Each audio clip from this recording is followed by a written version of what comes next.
auténtico huracán de fuego. Las víctimas del incendio de Portugal apenas tienen palabras para definir lo que han vivido, pero cuando las encuentran, hablan directamente de infierno.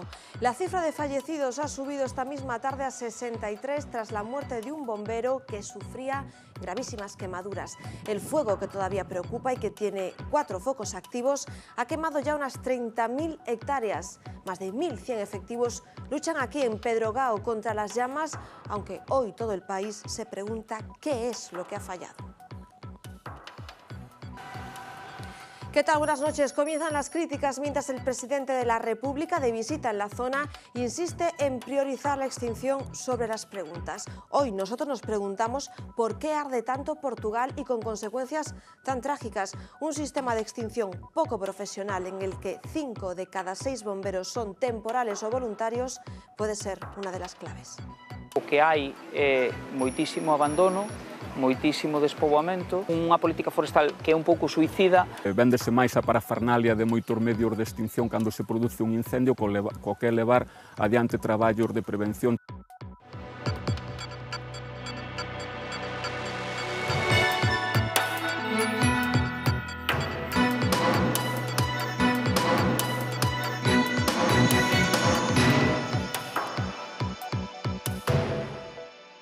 En mitad de la desgracia, los pequeños milagros, como el protagonizado por Tania, esta técnica forestal de 37 años, tiró de conocimientos y al verse rodeada por las llamas, salvó a su familia metiéndolos en un depósito de agua, en un lavadero. El fuego pasó por encima de sus cabezas, pero pueden contarlo.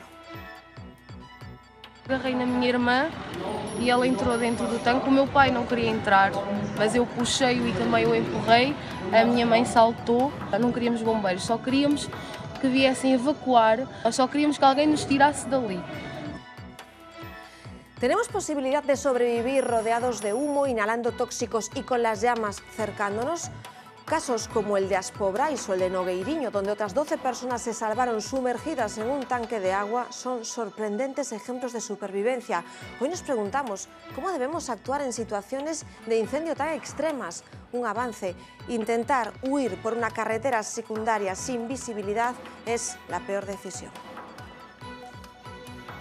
Y arde también en Galicia, en el concello ourensano de Melón. Un fuego ha devorado ya 100 hectáreas y continúa activo. Lo cierto es que tras un invierno seco y una primavera calurosa, nuestra comunidad mira con temor ya hacia el verano. Las grandes olas de incendios se repiten cíclicamente y los expertos temen que este sea un año difícil.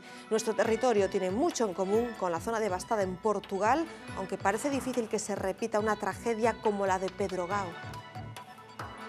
La situación que ocurrió en Portugal, ¿se podría dar aquí? Pues sí, pero no es habitual. La verdad es que yo no recuerdo en Galicia, en los 26 años que llevo trabajando, un incendio de comportamiento así en ningún punto de Galicia. Parece una escena propia de una película de acción. Tras un robo y una llamada de emergencia se produce una persecución con disparo incluido. Ocurrió en Omilladoiro, en Ames, muy cerca de Santiago, hace un mes. Agentes de la Guardia Civil piden a los supuestos ladrones de un bar que se detengan. Ante su negativa y dado que salen a la carrera, se efectúa un tiro que no causa daños ni personales ni materiales. Se ha abierto ya una investigación. Cayó al chan.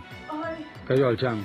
Permanecieron ocultos durante siglos por capas y capas de cal hasta ahora. Las cámaras de V Televisión han sido las primeras en captar el resultado de la restauración de los frescos de Nogueira de Miño. Atentos porque le llaman ya la Capilla Sixtina Gallega. Las pinturas de esta iglesia en pleno corazón de la Ribeira Sacra comienzan a lucir todo su esplendor. Han sido necesarios 5 años para librarlas de las capas de cal que las tapaban. Los expertos aseguran que son uno de los conjuntos murales más importantes del Renacimiento en Galicia.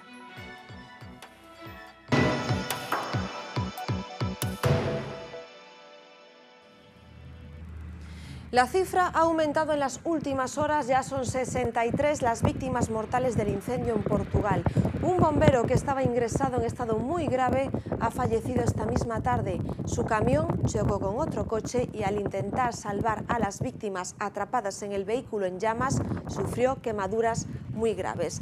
La suya es la tragedia número 63 que suma este catastrófico incendio que sigue activo, que tiene 4 frentes distintos y que todavía preocupa, igual que otros 5 grandes fuegos que ahora mismo asolan el país vecino y que aglutinan a más de 2.200 operativos. A pesar de eso, el gobierno portugués está recibiendo numerosas críticas por cómo funciona el sistema de extinción y por cómo se ha gestionado esta tragedia. La mayoría de los fallecidos se dejaron la vida intentando escapar por unas carreteras que deberían haber estado cortadas. Las carreteras comarcales se convirtieron en auténticas ratoneras donde los coches de los que huían chocaban entre sí en medio del humo y del caos. Los efectos de esas virulentas llamas son visibles hoy en toda la comarca, en aldeas en las que de repente han perdido 1/3 de sus habitantes. Um momento de terror aqui, que uma coisa que não tem palavras para isso. Eu não sei o que eu passei aí. Devia tratar dos animais e tudo, eu não sabia o que havia de fazer à minha vida. Mas já está. Não sabia o que eu havia de fazer à minha vida, não sei o que eu fazer. Os animais morrem tudo. Temos. Ai, isto foi Deus. Só não escapou a casa e minha filha aí morrendo a cantar água do tanque. Nem uma pinga d'água. Nem a luz, não tinha nem um bombeiro, não víramos nesta aflição. O que o senhor veio aí por essas balas, tudo queimadinho, nem um bombeiro, foi uma tristeza. Foi uma tristeza, que nunca me lembro de uma coisa assim. É difícil, muito difícil. Complicado. Deve passar os bombeiros e toda essa renda que não parem. Não temos meios. Não, aqui não é prioritário. Prioritário é em Castanheira de Pera. Aqui não. Por quê? Temos um país de terroristas, pá. A que hora chegaram os bombeiros? Não chegaram. Zero! Como não chegaram? Nenhum bombeiro. Zero bombeiros. Não podiam passar os bombeiros? Não podiam, só depois no fim, quando isto deixou de ter lume, só fumo, é que passaram os bombeiros e INEMs e tudo a perguntarem, precisavam da apoio. A que hora chegaram os bombeiros? Devia ser que aí às meia-noite, 1h. Acaban de arder sus casas, pero sus gritos de desesperación son porque sus vecinos han decidido huir con sus coches. Desde el cruce observan las llamas. El infierno tiene nombre, carretera 236. Los bomberos han llegado tarde, deberían haber cortado el paso. Por la noche, el silencio. Por la mañana, la desolación. Familias enteras mueren carbonizadas atrapadas en esta carretera de la muerte. Una estrecha vía rodeada de bosques de pinos y eucaliptos que se convirtió en apenas minutos en una trampa mortal. El viento cambiaba y las lenguas de fuego les asaltaban sin dejarles avanzar en ninguna dirección.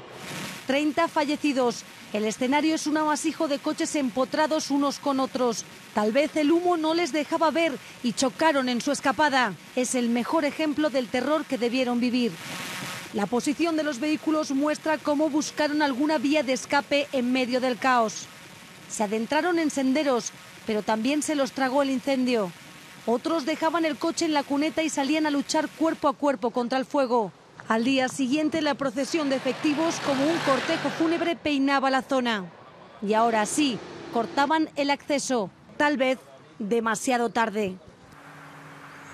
En la zona cero de este incendio en Pedrogao Grande están siguiendo cada minuto y recogiendo todos los testimonios nuestros compañeros de La Voz de Galicia, Marcos Míguez, Carlos Ponce y Juan Capeáns. Juan, ¿qué tal? Muy buenas noches.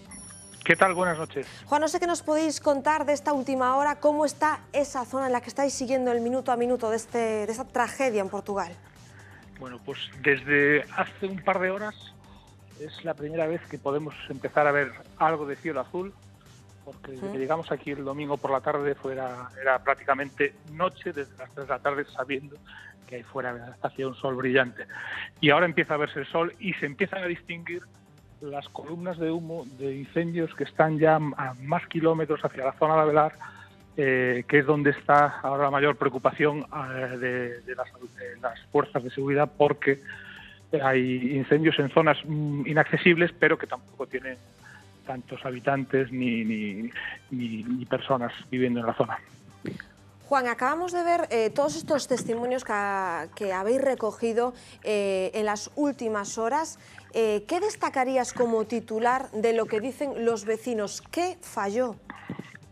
Hay una indignación, pero que es contenida, porque es cierto que las horas según te acerques a una u otra aldea, las horas a las que llegó el fuego allí, pues cambian. Se sabe que el fuego pudo empezar a las 2 de la tarde, pero en algunas zonas llegó a las 4, 5, 6 de la tarde, y sin embargo hasta las 12 de la noche, o en algún caso 3 de la madrugada, no vieron ni una luz de coches de emergencia, ni un solo bombero apareció por allí. ¿Por qué es una indignación contenida? Pues porque ellos mismos, los que vivieron el infierno, admiten que allí no podría resistir ni el mayor experto, ni los mayores recursos que se puedan tener para combatir el fuego. En tierra era imposible. Y ellos lo admiten, porque vieron saltar las llamas por encima de sus casas y soplar el viento, pues lo comparaban con un soplete cuando actúa contra los elementos. Daba igual lo que fuera, porque los coches ardían solos. Incluso a distancia de los árboles empezaban a arder. Era algo increíble, según lo que cuentan. Lógicamente, nosotros llegamos ya cuando todo estaba carbonizado. Esa es la realidad. Entiendo que el panorama de ese paisaje es desolador, ¿no? Es alucinante, es alucinante. Es un paisaje lunar. Cuando llegamos aquí el domingo, llegamos con el GPS y la ortofoto que ofrecía el teléfono, y es una zona verde, preciosa, muy seca. Es cierto que todo está muy seco, pero es una zona verde maravillosa en la foto, y parabas el coche y mirabas a todos lados y era absolutamente todo ceniza. No había ni una hoja verde que pudiera arder, lo cual también te daba cierta seguridad para andar por esas zonas, a las que accedimos, curiosamente, pues trampeando un poco los controles que había, y la verdad es que nos impresionó mucho la llegada a la zona cero, porque vamos, estaba todo oscuro y eran las 3 y pico de la tarde.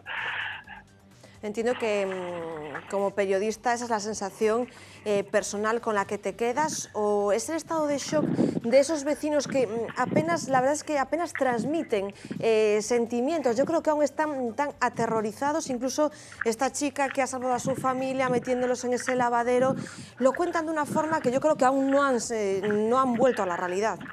Es impactante, porque en una aldea como Pograo, donde hay 11 muertos de 30 vecinos, hoy encontrábamos algunos recuperados algún servicio, porque ya hay muchos operarios trabajando para recuperar la telefonía, la electricidad, las bombas de agua, y te encontrabas a vecinos lavando el coche, en una aldeita de 30 vecinos donde hay 11 muertos. Y es impactante porque cuando nosotros llegamos 24 horas después de iniciado el incendio, comienzas a hablar con la gente, le preguntas pues qué tal está el primero, para buscar alguna indicación, pues para saber, no sabíamos dónde había ocurrido todo, y empiezan a preguntarles, y al final, bueno, pues le preguntas si hay algún herido en su familia o alguna víctima, y te dicen, sí, murió mi mujer, y te quedas impactado, porque dices, bueno, después de explicarme todo amablemente, me dice que se muere su mujer, se va al coche y sigue trabajando. Uno de ellos era lo que le llaman aquí zapador en el monte, que es un guarda forestal, y siguió trabajando durante toda la noche, todo el día, y hoy lo vimos trabajando todavía por allí. Es espectacular. Compañero Juan Capeans, no te molestamos más porque sabemos que tenéis muchísimo trabajo sobre el terreno. Muchísimas gracias a ti por este testimonio, lo que estás viviendo en primera persona junto, insisto, con los compañeros Marcos Míguez y Carlos Ponce de La Voz de Galicia. Gracias, buenas noches. Gracias a vosotros, buenas noches. Pueden seguir, por supuesto, al minuto el trabajo de estos compañeros en lavozdeGalicia.es y, por supuesto, cada mañana en sus kioscos en La Voz de Galicia. Seguimos con este incendio porque hay un aspecto que nos llama la atención. Apenas 7.000 profesionales de un plantel de algo más de 45.000 bomberos, un territorio en el que el 90% del monte pertenece a los vecinos y son ellos los que deben encargarse de mantenerlo. Lo que les contamos son algunas claves que pueden ayudarnos a entender por qué arde Portugal con tanta frecuencia y con efectos tan graves. Más de 200.000 hectáreas el año pasado, en el que en un solo día de agosto llegaron a estar activos 450 incendios. Em Portugal, os serviços florestais perderam muita capacidade. Esta separação da gestão florestal e da prevenção da extinción é problema grave. Se eliminaron o servicio que había de gardabosques, falla do sistema de protección civil, neste caso, Portugal, falla do sistema do operativo de prevención, falla do operativo de extinción. O que hai é moitísimo abandono, moitísimo despoboamento, unha política forestal que é un pouco suicida. O que nos distingue, por exemplo, de Espanha é o sistema de extinção, que aqui é muito baseado em bombeiros sazonais, voluntários, há pouca técnica, pouco conhecimento florestal aplicado, combatem-se muito com técnicas mais urbanas, com muita água, pero usa-se pouco a ferramenta de bombeiro florestal. É sistema de combate ou de extinção algo frágil e pouco eficiente. Chegamos a calquera vila portuguesa e vemos unhos medios de extinción moi bons, non financiados neste caso con diñeiro público pola Unión Europea. Moitos destes vehículos están aparcados nos garaxes porque non teñen medios humanos para o seu funcionamento. Non está aínda completamente profesionalizado. Dende a revolución dos carabeis, unha boa parte das florestas portuguesas pasou a mans privadas cando antes eran de xestión pública. Portanto, a soma do Estado mais o comunitário são 10% do total. É unha distribución da propiedade que está atomizada e ao mesmo tempo abandonada. O grande abandono provoca precisamente ese crecemento exacerbado da maleza. Um clima muito produtivo, que produz muita biomassa, que depois seca no verano. Temos uma cultura de fogo, as pessoas usam muito o fogo e usam-no todo o ano, com pouco cuidado. São condições estruturais, naturais e culturais que explicam o problema dos incêndios aqui. Se requiran, sobretudo, planeamentos a largo prazo e outro modelo de xestión forestal.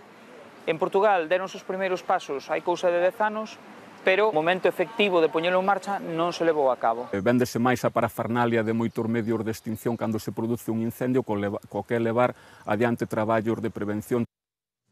Dentro de la tragedia es posible encontrar historias de supervivencia. En el núcleo de Nodeiriño, 12 personas evitaron las llamas refugiándose en un lavadero, y en Pobrais una técnica forestal consiguió salvar a su familia de una forma similar.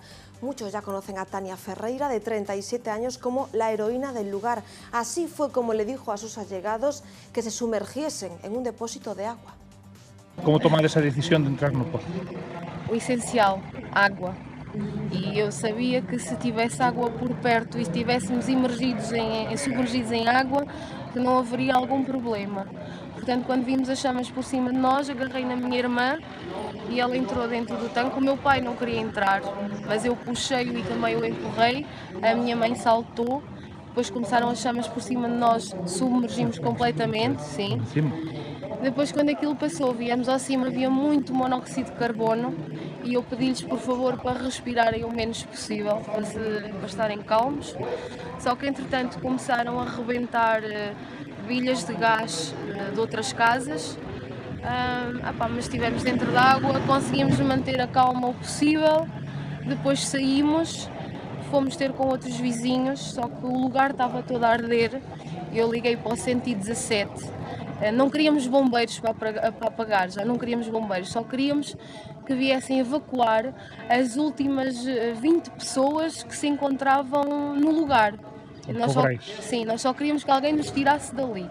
Só que do 117 disseram-nos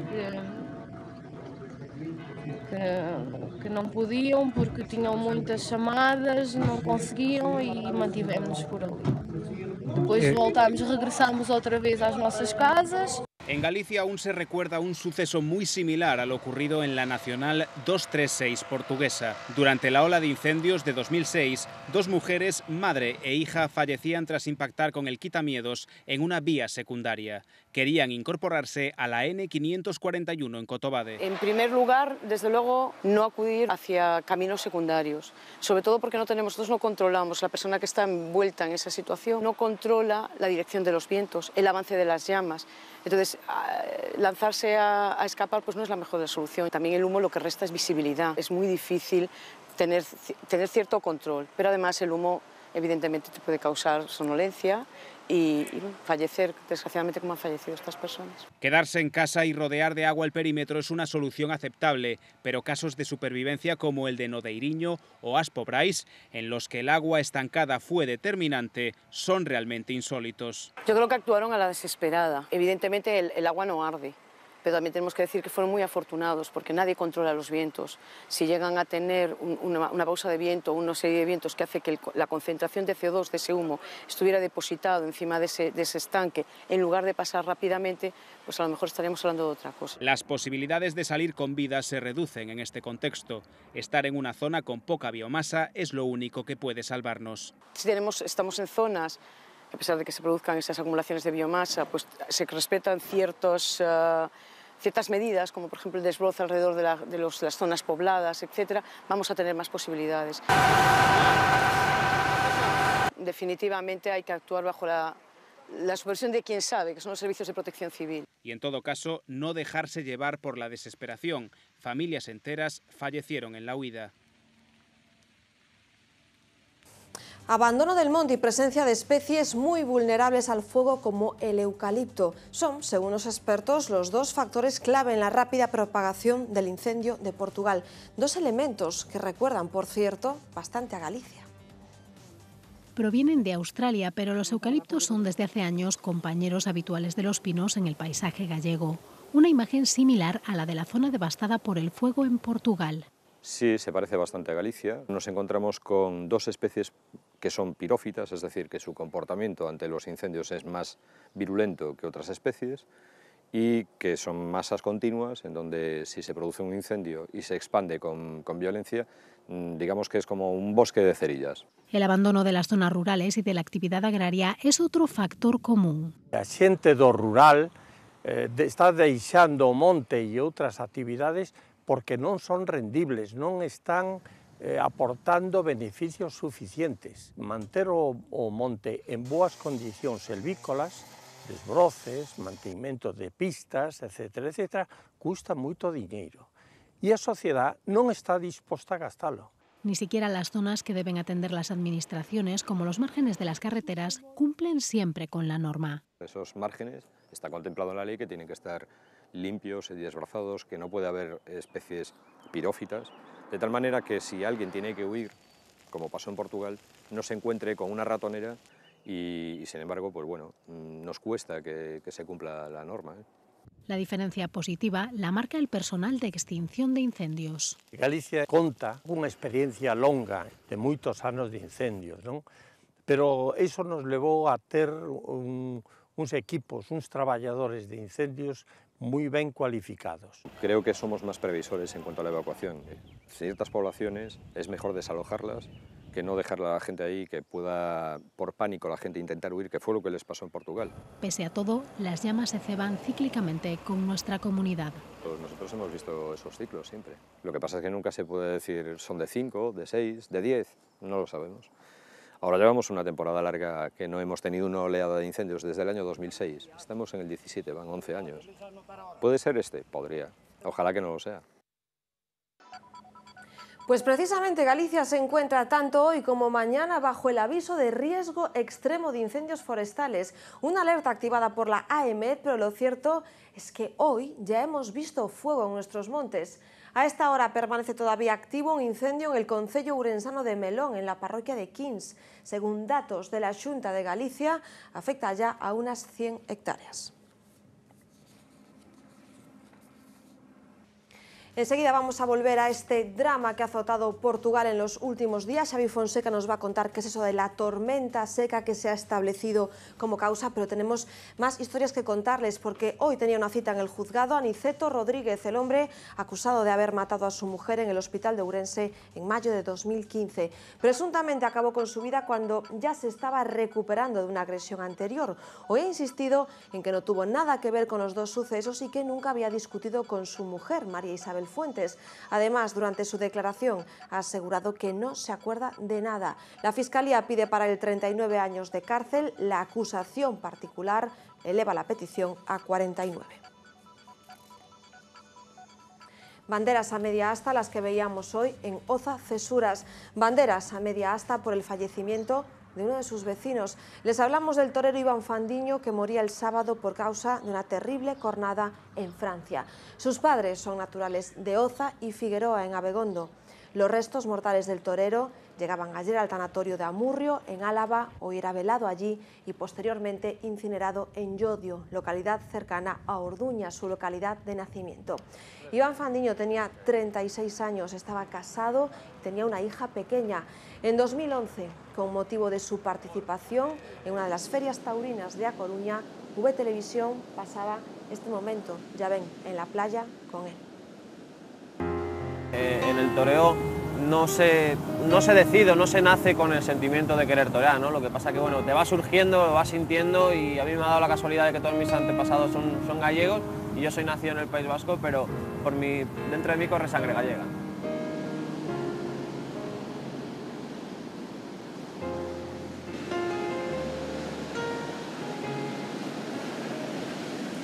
París ha revivido hoy todos sus fantasmas. Un hombre armado ha empotrado su furgoneta contra un coche de la policía en los Campos Elíseos.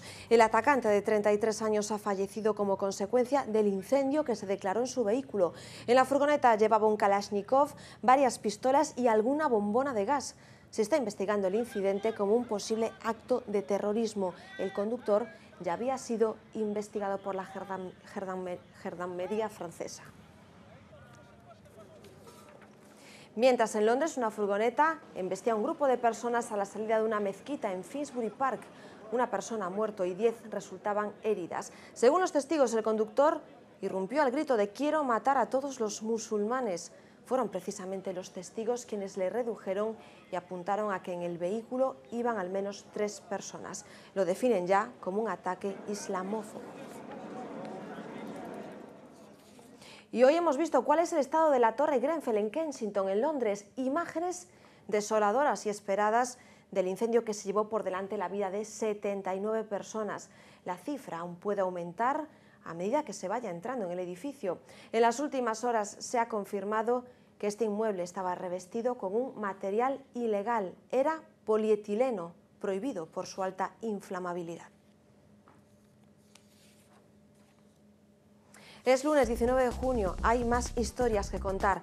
Imagen captada por unos vecinos en Omilladoiro, en Santiago. La Guardia Civil abre fuego en plena calle contra unos ladrones, les habían dado el alto. El Instituto Armado ha aclarado a La Voz de Galicia que no hay heridos, pero se ha abierto una investigación para saber si el agente actuó de forma correcta. Estaban supuestamente asaltando un bar.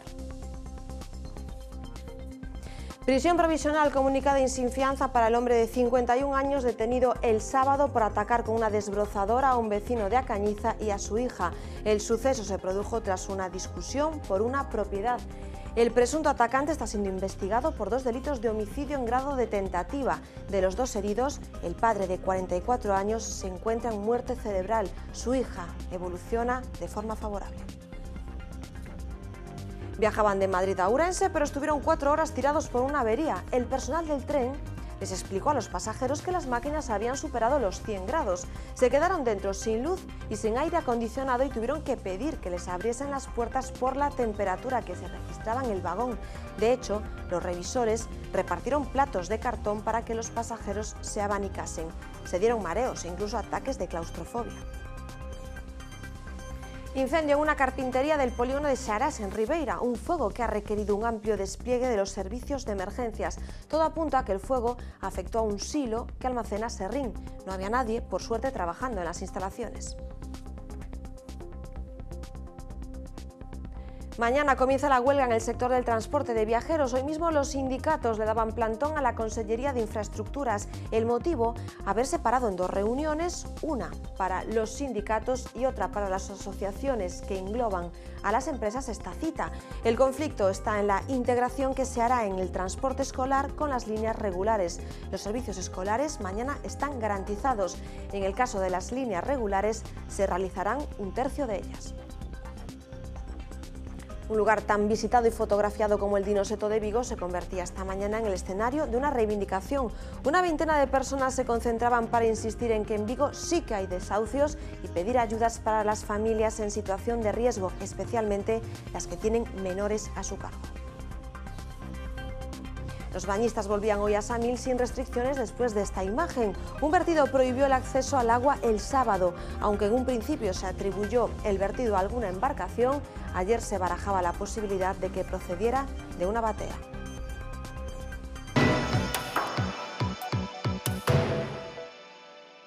Momento para la información del tiempo más que contar. Ya lo saben, con ese drama que ha asolado a Portugal, esa tragedia por ese incendio muy presente. Xavi Fonseca, buenas noches. Muy buenas noches, enseguida lo contamos. Vamos antes con lo que ha pasado hoy en Galicia, porque después de un fin de semana que ha cumplido, incluso superado las expectativas, el calor ha sido muy intenso.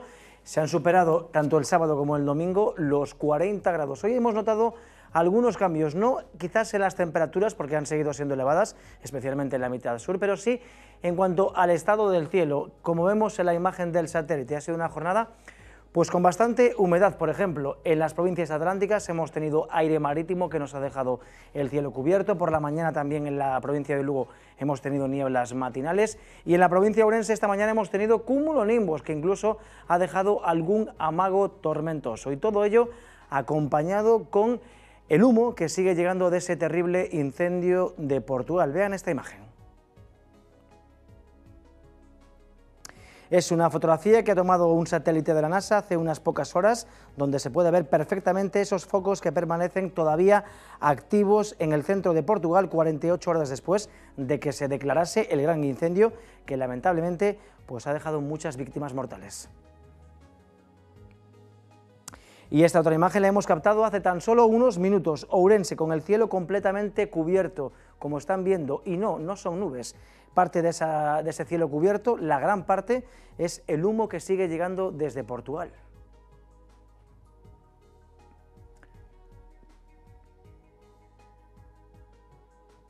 Y hoy en Historias del Tiempo nos ocupamos del incendio que se ha declarado hace unas 48 horas en Portugal, porque la meteorología ha sido determinante en esta tragedia.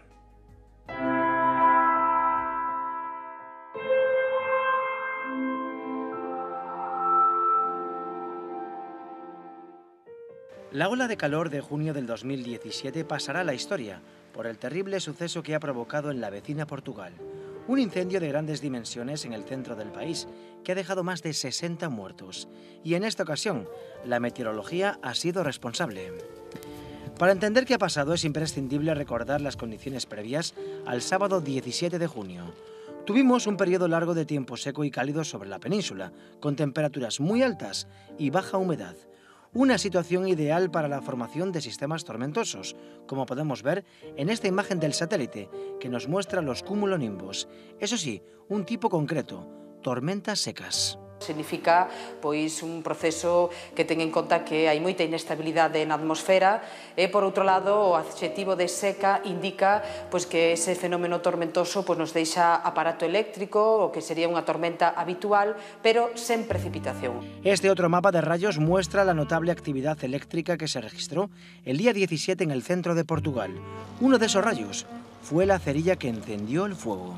Produciuse esa inestabilidade na atmosfera, esas cargas se foron cargando de forma positiva e negativa, esas correntes ascendentes de aire deron lugar a eses fenómenos tormentosos, pero non tiñamos o suficiente vapor de auga, o suficiente humidade como para que esas correntes ascendentes e descendentes pois deran lugar á precipitación. Según el relato de los testigos, tampoco se descarta que haya sido provocado por una tormenta ígnea, que no necesita ninguna fuente externa para crecer y crecer. El fuego inicial calienta el aire que tiende a subir. Para compensar ese déficit, llega aire de los alrededores cargado de oxígeno que aviva todavía más el fuego y al mismo tiempo genera vientos intensos. Que o que fai é axudar aínda máis a propagar, por exemplo, un incendio no momento de producirse. Este tipo de tormenta es capaz de crear grandes columnas de llamas que se desplazan a gran velocidad e incluso puede producir tornados de fuego. Es decir, recrear lo más parecido al infierno. Esto explica por qué mucha gente quedó atrapada sin ninguna posibilidad de escapar. Isto pois, é relativamente frecuente ou habitual pois, en situacións como a que tivemos durante esta fin de semana, que levamos pois, un período moi prolongado, con entrada de aire moi seco, moi cálido, a súa orixen é o continente africano, e polo tanto pois, levamos xa un período moi longo con un ambiente moi seco e moi cálido. Las tormentas ígneas se asocian con algunos de los grandes incendios de la historia. El de Roma en el año 64, el de Londres en 1666, el de Chicago en 1871 y el gran incendio en la ciudad alemana de Hamburgo durante la Segunda Guerra Mundial.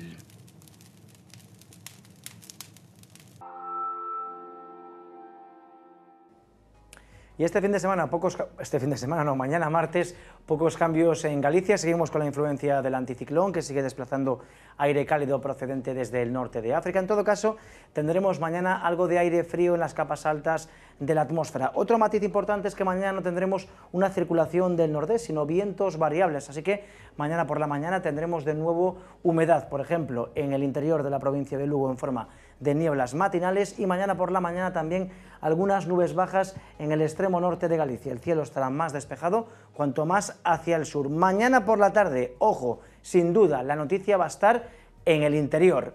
Las tormentas se trasladan a Galicia. En el sur de la provincia de Lugo y en toda la provincia de Ourense van a crecer esos cumulonimbos, nubes de desarrollo vertical que van a dejar chaparrones acompañados de aparato eléctrico. Las temperaturas se quedan sin cambios importantes. Seguiremos hablando tanto de mínimas como de máximas muy elevadas. Fíjense, a las mínimas superando los 20 grados en algunas zonas del norte y rozando los 20 grados en algunas zonas del sur. Y mañana, activados avisos en el sur de la provincia de Pontevedra y en toda la provincia de Ourense, porque de nuevo podrán superarse fácilmente los 36 grados.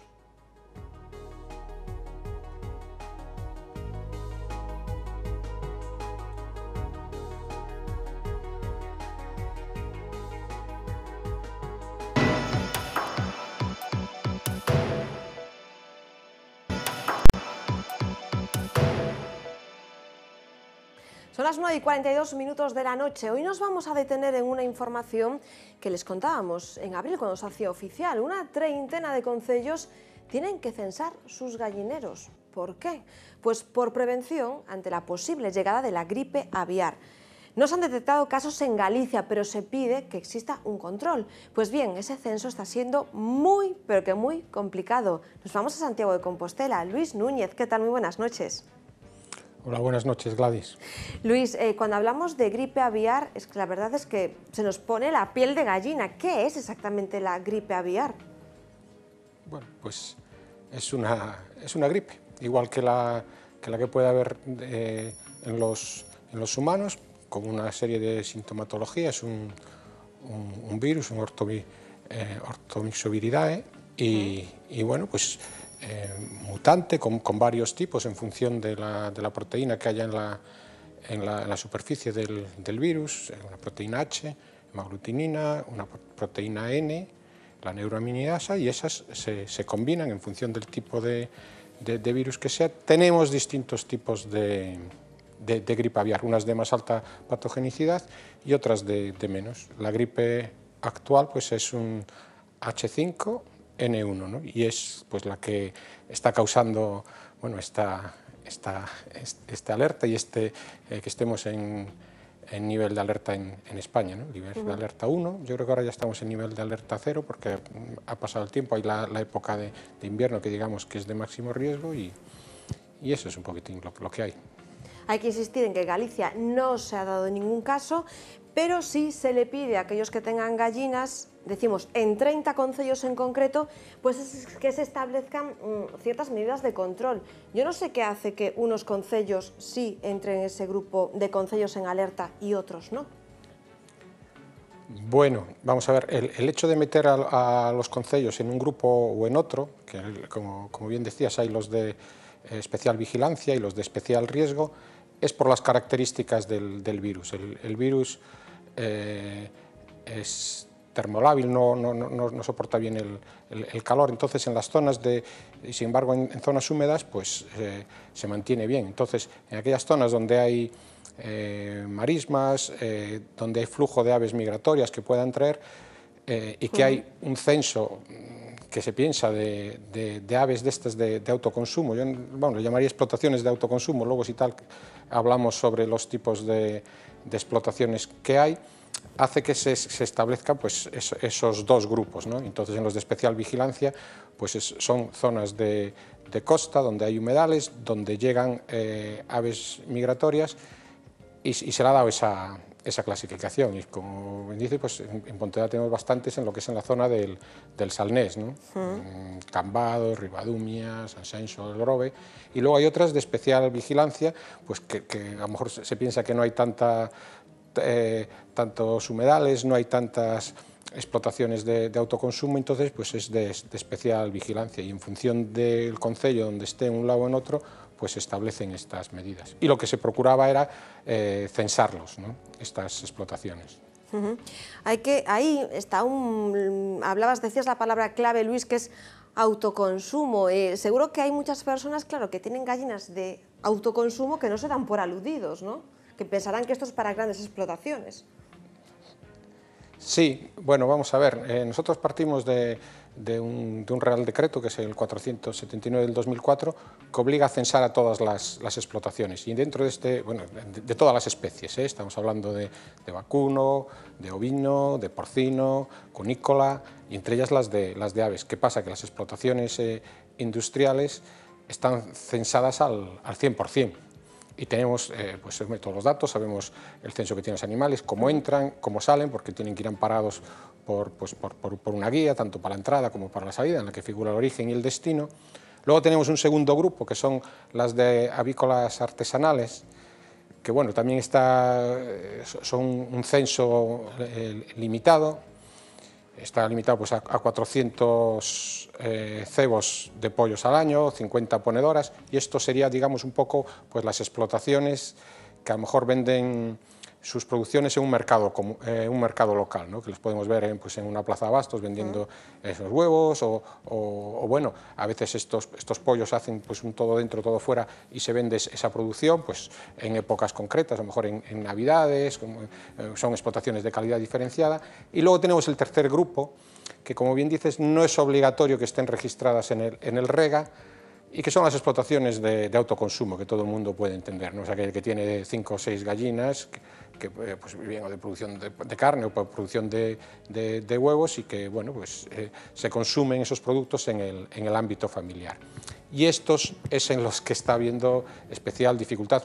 Primero, yo no creo que haya mala fe de la gente, ¿no? En el sentido de que, bueno, pues no se dan por aludidos. Dice, hombre, yo lo que tengo aquí en realidad son 4 o 5 gallinas, yo para qué voy a ir allí a censarlas, y aparte de lo que haya, pues ya me lo voy a comer yo, que nunca comercializo con ello. Sí que es verdad que puede haber también un componente de... Dice, bueno, esto es lo que quieren son registrarme y luego ya me vendrán con cualquier tipo de impuesto, ¿no? Y entonces, al principio, pues más o menos la gente respondió, pero bueno, ahora bajamos un poquitín la guardia en ese sentido, y sí es cierto, por las cifras que se están barajando de explotaciones registradas, no tiene nada que ver con lo que es la realidad. La realidad. Eso me refiero, cualquiera puede ir pues, por uno de estos concellos y ver, a lo mejor, no sé, no quiero citar alguno, y aparecen que tienen censados 15 y solo andando durante media hora ve gallinas en 30 casas, en una aldea, ¿no? Y dice, oye, pues aquí algo falla, ¿no?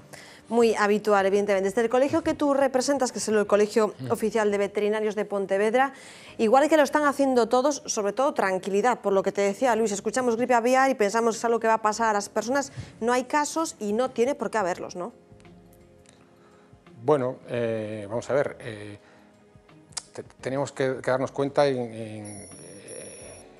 en la zona en la que estamos nosotros, ¿no? Los casos que ha habido de transmisión de animales a hombres, pues sobre todo cuando empezó, como decía, en el año 2003 en el sudeste asiático, no tiene nada que ver lo que es una vivienda en esa zona con un contacto íntimo entre animales y personas que comparten espacio, con lo que es la situación en España y en Galicia, ¿no? Entonces, claro, en ese sentido, pues yo creo que hay que mandar un mensaje de tranquilidad, que el tema de la gripe aviar, sobre todo, es un problema económico, pero me refiero para las explotaciones, porque claro, en el caso de que se detecte un caso, obliga al sacrificio de todos los animales enfermos, todos los que han estado en contacto con ellos, una destrucción higiénica de esos cadáveres, y entonces supone un problema económico grave, ¿no?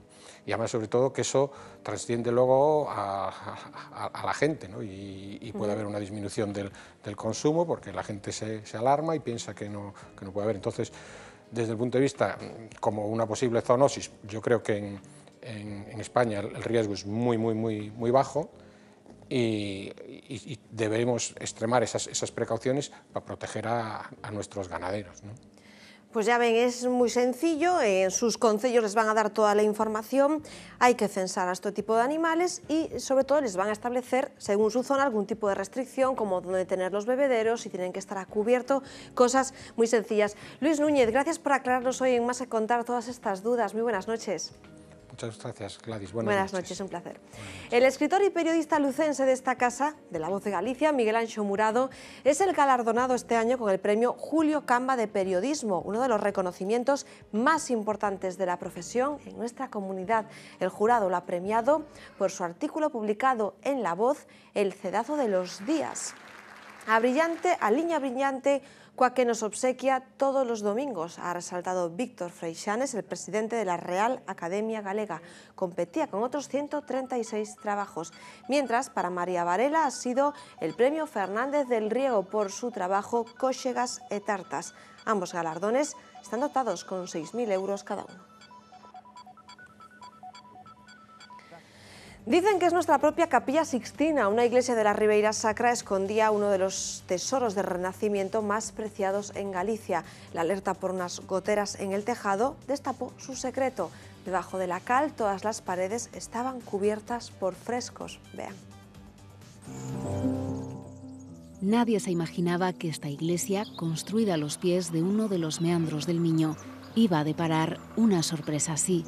Cubiertos por cal, en el interior del templo había unas manchas que los vecinos llegaron a sospechar eran humedades, hasta que se empezó a rascar y fue apareciendo todo esto.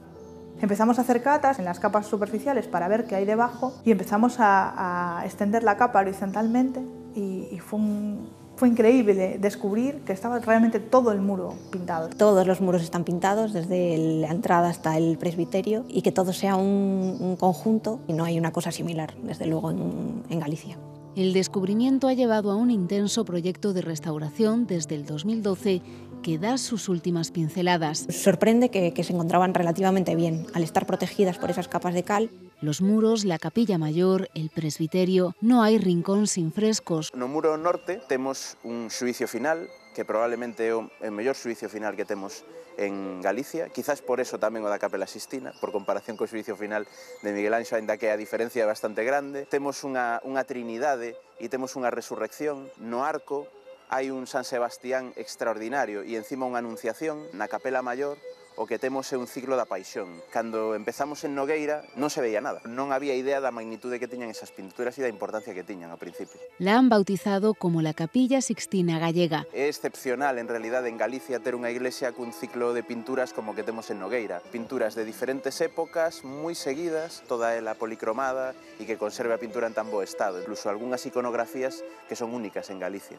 A mí me gusta máis decir que Nogueira de Miño é a pedra roseta da pintura mural románica. Un tesoro que pronto lucirá como se merece, como querían los maestros que lo pintaron hace siglos. Más a contar mañana a partir de las 9. Gracias, como siempre, por estar ahí.